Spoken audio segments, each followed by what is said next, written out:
Continuing our tour of air museums in New South Wales, today we reach the Temora Aviation Museum in the town of Temora. This is a flying museum with many of the aircraft featured in air shows around the South Pacific region. Unfortunately, we turned up on a day when the engineers were busy preparing aircraft for a flying day, so we couldn't tour the workshop. But we did have a quick run through the aircraft in the display hangar with one of the volunteer guides. This Spitfire is a Mark 16 Spitfire. It was acquired by the Temora Aviation Museum. It saw service over Europe in the Second World War. It was written off in a landing accident, and some years later it was acquired by MGM Film Company in America, and it was used in part of some of their movies. It was only used as a prop. It wasn't airworthy. In later years it was actually acquired by people in New Zealand and restored and put back in the air. And David Lowy purchased it from New Zealand and brought it to Australia and put it on display in our museum. It's got 1,690 horsepower in a Rolls-Royce Packard engine, two 20mm cannons and two machine guns. It could also carry bombs.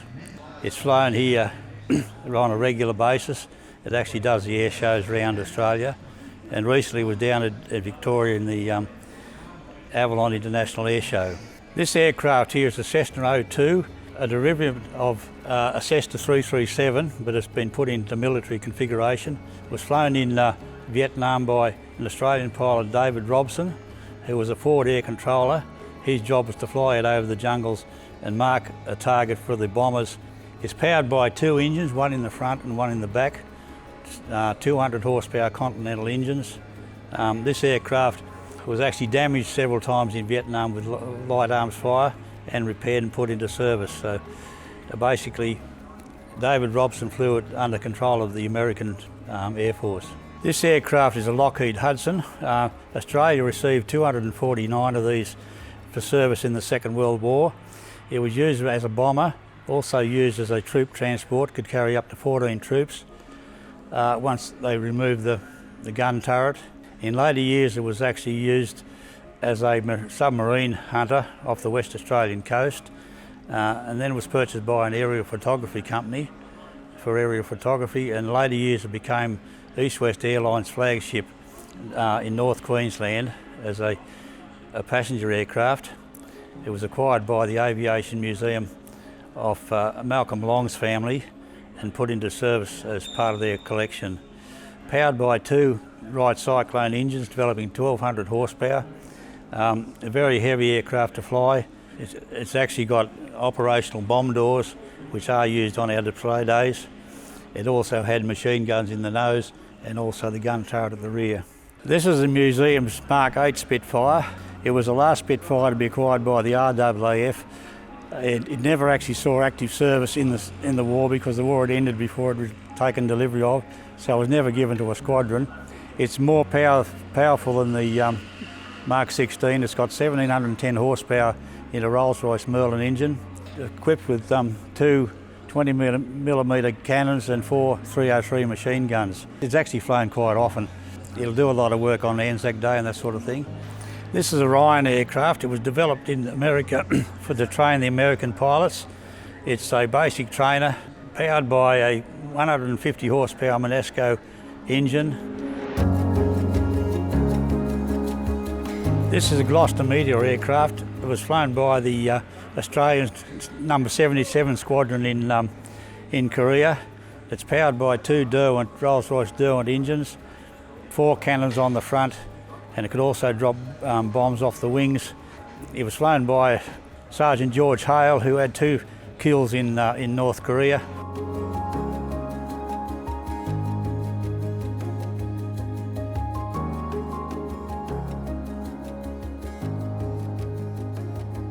This aircraft is a Cessna Bird Dog, again flown by the Americans in Vietnam as a forward controller's aircraft, just a basic aircraft to fly out over the jungle and mark the targets. Single engine, 200 horsepower Continental engine.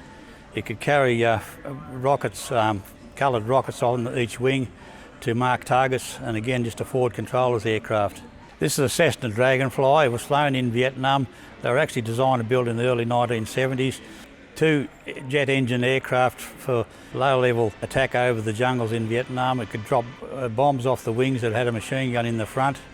Flown by two pilots. South Vietnamese flew the aircraft with the American pilot flying alongside. It can actually fly just about straight up because of the horsepower it's got in the two jet engines.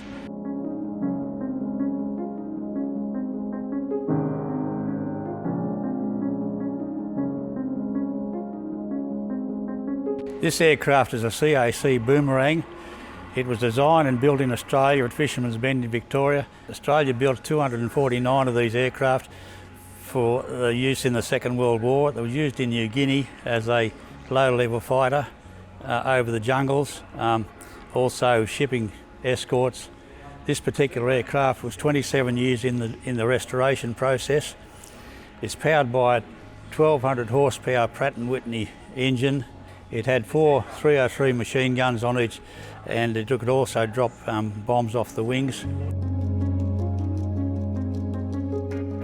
This is a CAC Sabre aircraft. These were designed by American companies.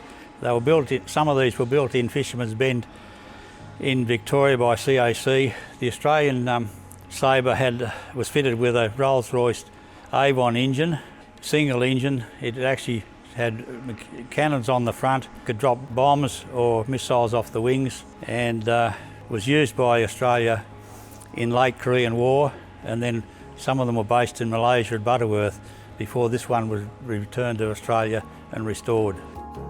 After our tour, we stayed at the beautiful lodge the museum has on the property.